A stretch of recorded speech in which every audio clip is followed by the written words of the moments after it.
ऐसे और वीडियोस के लिए मेरे चैनल को सब्सक्राइब करें। 3, 2, 1।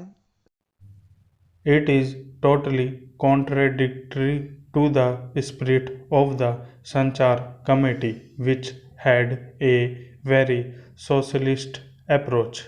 It is contrary, if I may submit with your permission, to the thinking of their own Prime Minister. I do not understand who is the author of this bill. I do not understand how this kind of omnibus bill without direction has been brought. This is one of the most poorly drafted pieces of legislation that I have came across.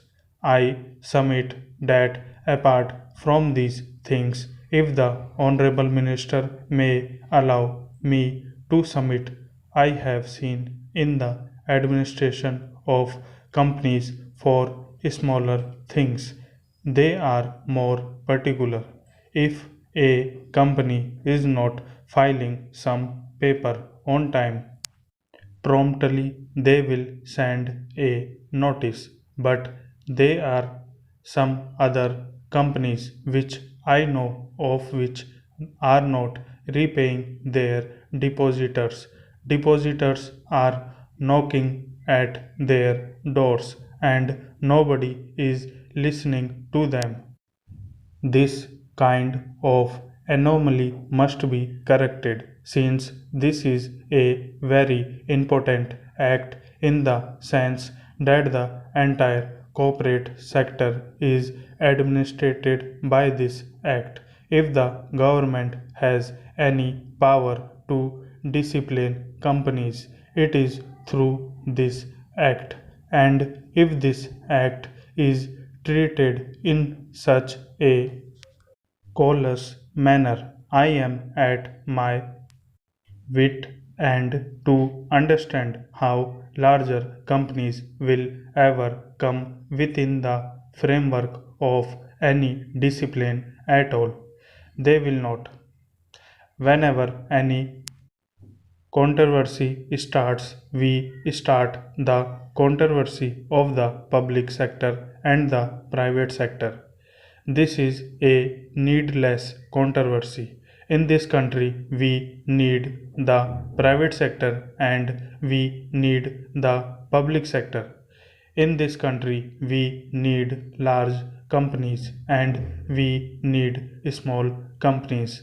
Everybody must play his role as per the scheme of the Constitution, as per the scheme of various resolutions.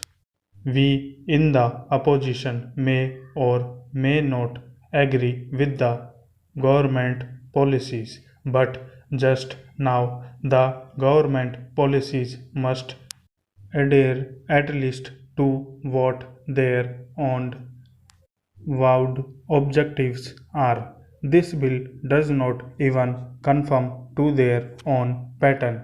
It is strange to me. I do not understand how these provinces have found their found their way into this bill, especially in relation to the entire corporate deposit and loans, just because a few high court judgments have clearly stated that a loan is different from a deposit. The reason you are giving is that this bill also include the provision to plug loopholes and remove some lacunae. This is not a loophole or a lacuna. Loans and deposits are two different things, but by any act of parliament, we are trying to change the context and the meaning of the entire corporate operations and functions.